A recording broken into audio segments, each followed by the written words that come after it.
నా మనుషులు ఎంత దూరంలో ఉన్నా, సప్త సముద్రాల ఆవతల ఉన్నా సరే, దారం కట్టి పిచ్చుకని లాక్కొని వచ్చినట్లుగా వెంటనే లాక్కొనొస్తాను అని బాబా నిత్యం చెప్పే వచనం.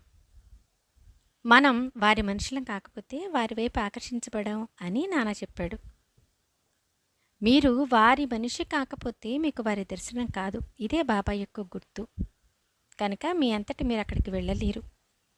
సాయి గురించిన వర్ణన విని దీక్షిత్ మనసుకు సంతోషం కలిగి నేను వచ్చి బాబాని దర్శనం చేసుకుంటానని నాన్నతో చెప్పాడు.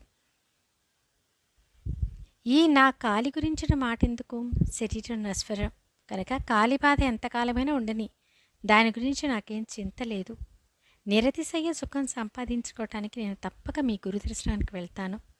నాకు అల్ప సుఖాలపై కోరిక లేదు. నేను వారిని కోరను. బ్రహ్మ కంటే వేరే సుఖం లేదు. అదొక్కటే అమూల్య